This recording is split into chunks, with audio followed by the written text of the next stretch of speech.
Hey there, micro folks. This is Mr. Hooker. Today we're going to cover Chapter 4 in micro uh, market failures caused by externalities and asymmetric information.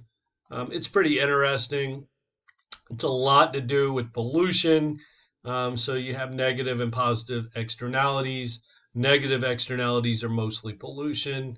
Positive externalities, your two top ones are education and vaccines. So let's get to it. So, market failures. This is when markets fail to produce the right amount of the product. Um, this happens every day, ladies and gentlemen. Nobody cries. So, just understand that market failure happens all the time, and nobody really worries a lot about it. So, the efficient outcome requires that the market demand must reflect the full willingness to pay of every person in the market, and market supply must reflect all costs of production. And so what we end up with sometimes is consumer or producer surplus. And if you have consumer surplus and producer surplus, you add those two together, you get the total surplus. And if you have either one of those two, then you do not have total efficiency. You have some kind of market failure. And we typically have some market failure, and we'll talk about that in this chapter. That's what this chapter is all about. So let's look at how that all works right here. Come on. So what is consumer surplus?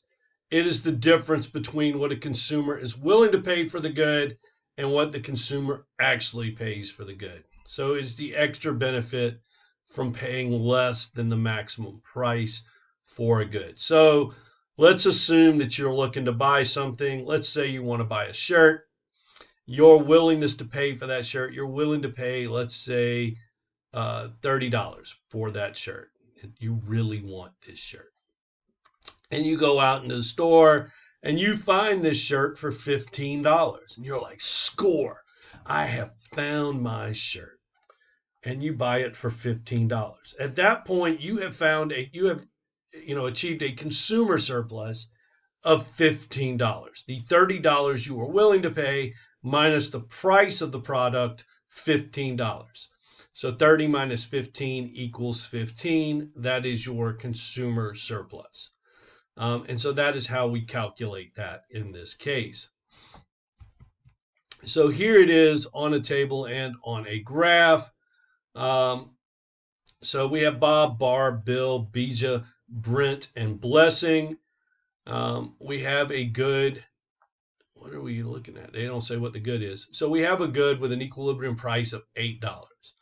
Bob's willing to pay 13, Barb is 12, Bill is 11, Bija is 10, Brent is 9, and Blessing is 8. Okay? So they are all in the market for this good. Blessing is still in the market because she's willing to pay 8, and the price is 8. Okay, so Bob gets a consumer surplus of 5, Barb is a consumer surplus of 4, Bill at 3, Bija at 2, Brent at 1. Blessing has no consumer surplus. If we added one more person, I want to say Barbie, but we already have a Barb. Yeah, we'll go ahead and add Barbie. Whatever, it's a little different. We'll add Barbie, who has a maximum willingness to pay of 7. If we did that, they are not in the market because their maximum willingness to pay is 7 and the price is 8. So they are not in the market, and therefore they are in that yellow area in the graph there, which is below the consumer surplus area, and it is below the equilibrium price. So at anything below the equilibrium price, you are basically out of the market because your willingness to pay is below the actual equilibrium price. Okay.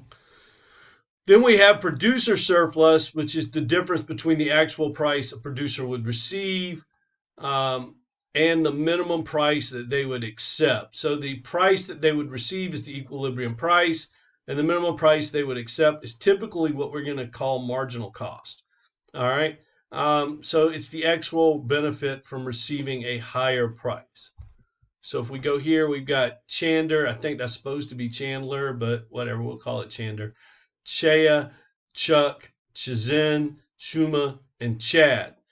So Chandler could basically accept 3, Chaya 4, Chuck 5, Shazin 6, Shuma 7, and Chad 8. And so basically, um, at an equilibrium price of 8, everything in the blue segment is everything in that blue area there is their producer surplus.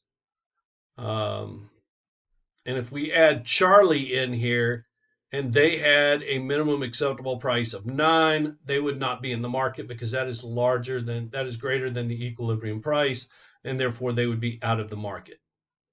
And that is how that works, just like it was for consumer surplus.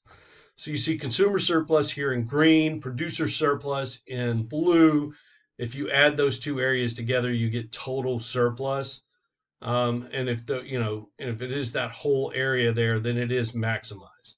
So if it is that whole large triangle, you have maximized total surplus. So let's look at some examples where we have goofed this up and we have taken some away. And typically, if we're taking it away, we're going to take it away. We're going to take it away from this equilibrium. We're going to move in this way through something. Like here we go here, under production.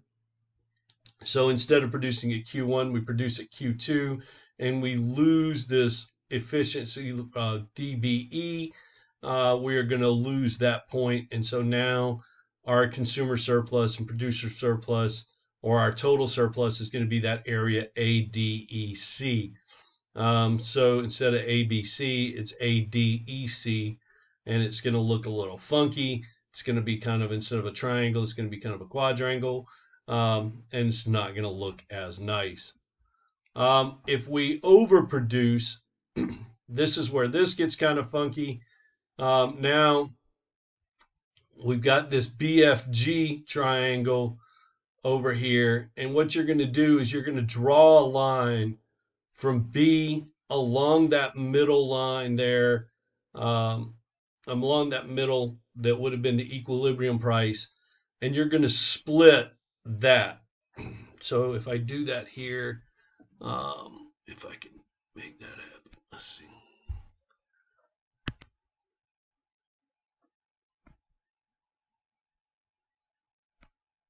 And we're going to call that, X, okay? This area up here is going to be negative producer surplus, and this area here is going to be negative consumer surplus. And so what we're going to have is, in this, you are going to have what was your consumer surplus plus a negative consumer surplus, and what is your producer surplus plus a negative producer surplus. And with that, you're going, now you're going to have less of that once you add in the negatives. So that is kind of how that's going to work for you, or not kind of, that is how that's going to work for you. All right, moving forward.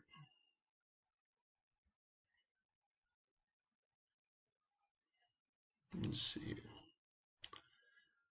An externality is just going to be a cost or a benefit accruing to a third party, external to the market transaction.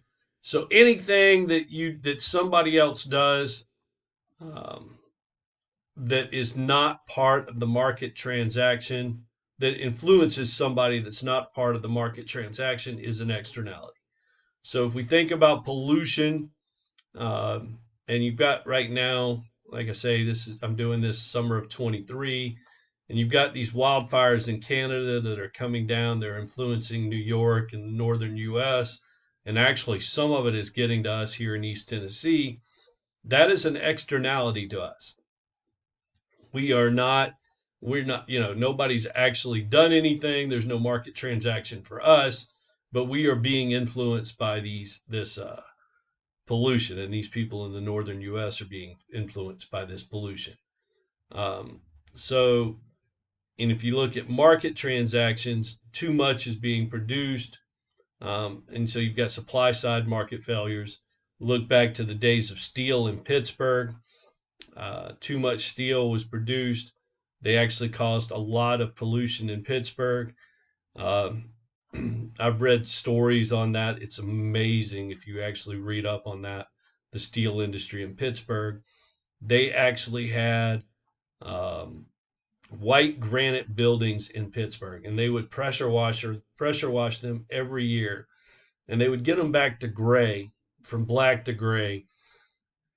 And then when the steel industry died, they still pressure washed them every year. And after a few years, they got them to white. And you had generations of people who did not know they had white granite built government buildings in Pittsburgh. And they were like, wow, did not know we had that. And that's just because of the massive pollution that they endured for years. For positive externalities, too little is produced. And there you have demand side market failures. Basically, because the producers are not getting paid for all of the extra benefits, they don't produce enough. And so they charge too much they would charge too much if they were doing that. So that's how that goes. So for the negative externality, basically there's an over allocation here. And what we would do is tax that to move us back to zero. And so that is how that goes. So we are at C originally. And if we throw a tax in there, that moves us up originally to B and then eventually back to A, which is Q sub 0. And then that would be where we would need to be as far as the way that goes. And then for positive externalities, we are sitting out we're originally at X. We need more. And so we, basically subsidize these things. And so you basically subsidize it, go up to Y, and then eventually out to Z, and you get more of those. And so that's the way that happens. This movie will be in the class for you. It's the econ movie for Anchorman.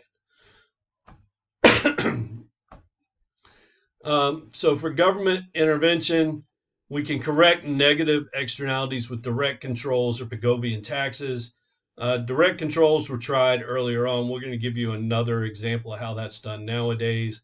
But direct controls were the first thing tried, and that's telling you exactly what you have to do and how you have to do it. So we're going to say, hey, we got a problem with externalities, problem with pollution. This is what you need to do, how to stop it. Pigovian taxes are preferred by a lot of folks because it taxes only the amount needed to control, to reduce pollution by the amount wanted. So it doesn't overtax. For positive externalities, we prefer subsidies and government provision. So we subsidize either the producer or the buyer, or we will provide the good. And so we provide the good a lot for vaccines. We subsidize for education. We actually subsidize the wrong people for education. We subsidize the buyer. If we subsidize the seller, it would be a lot cheaper. So your education would be a lot cheaper if we subsidized the seller. You wouldn't have the problem with student loans that we have. For negative externalities, as we say, like we start at C, and then we tax the daylights out of it.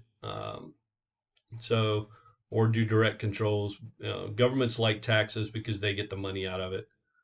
And then you move to B, and then you have like carbon neutral taxes as well. So that moves to B and then eventually down to A. And then over here on the other side, we start at QE. And when we tax it, and that raises the, shifts the supply curve back and moves us over to QO. And then it raises the price and reduces the quantity. And that's the goal. So the percent of carbon emissions, CO2 emissions, taxed at $70 per ton or higher in 2018. Switzerland and Norway are way up there, over 60%. France is just under 60%. South Korea is around 50%. Germany right at about 40%. Mexico somewhere around 30. Japan just over 20. The US barely over 20. China somewhere under 10. And Brazil maybe 1. I don't know. They're not doing hardly any at all. They are barely on the mark.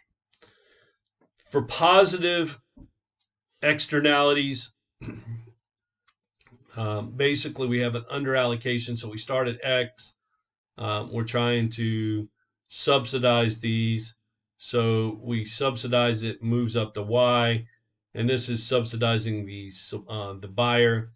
And we move up to Y. And then all of a sudden, bam, it goes out to Z. So that's one of those. And then you see correction by subsidy on the second panel. It just moves it out, moves the price up and the supply up. If you subsidize the producer, it's that third panel, you notice that the price goes down as quantity goes up. So that is the big difference. So the difference between panel 2 and panel 3, subsidizing the buyer, panel 2, price and quantity go up. If you subsidize the producer, the thing is price will go down as quantity goes up. So government knowing that, I don't know why they don't do that. Marginal analysis shows us that we will never eliminate pollution. It's just not worth it. Marginal cost, marginal benefit. We talk. You saw this in macro. The socially optimal amount of pollution abatement is not, all the way to zero. It's somewhere less than zero, where marginal cost equals marginal benefit. You're going to get rid of a lot, but you're not going to get rid of all of it. It is just not cost effective to get rid of all of it. Just pointing that out. The Coase theorem, which is an awesome theorem. Private sector bargaining can solve the externality problem without government. So you need 3 things for that. 1, you need low transaction costs. 2, you need few participants. And 3, you need clearly defined property rights. So if you have those 3 things, private sector bargaining can solve the externality problem without the government. So the best, the best thing I can do for that is if you had like Dick and Jane, if you remember Dick, Jane, and Spot from the books back in the day from childhood, and Dick and Jane were in an apartment building. Dick has Spot, Jane's next door, and there were clearly defined property rights about noise. Spot's a noisy little dog. Jane likes her privacy.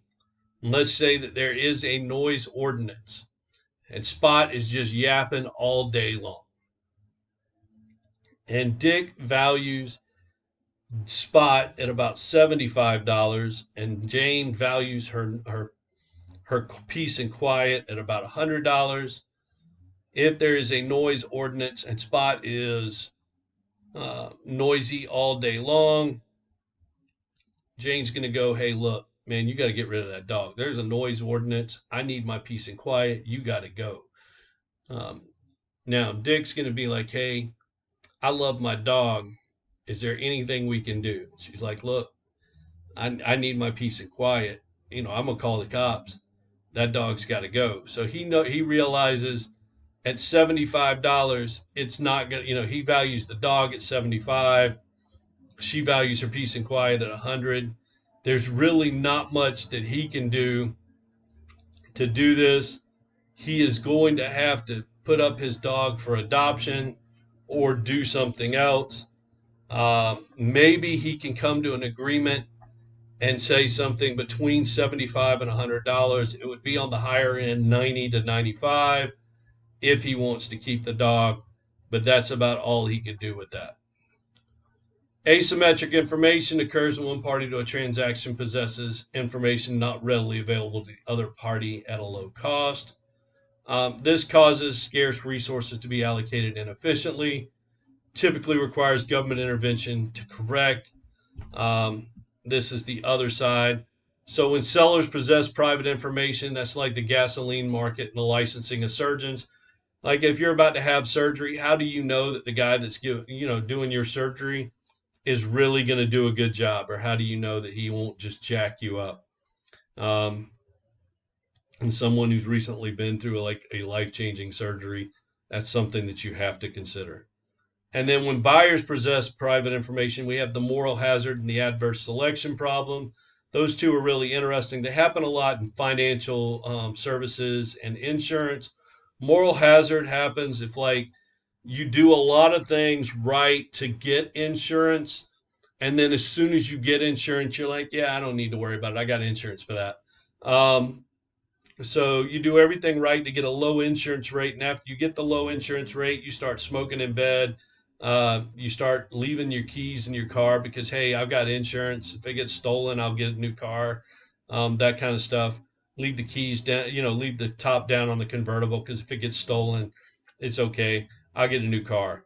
Adverse selection is the idea that only certain people will seek out certain insurances because those people need that insurance more than other people, and insurance companies know this, so they create they put those types of insurance in very specific riders, knowing that the only people that will seek those riders are going to be people who need that type of insurance, and that kind of limits that adverse selection for the group. Now that makes those riders very expensive, but if you are the type of person that's going to need that very specific rider, you're going to be willing to pay for it. And so that's basically that adverse selection.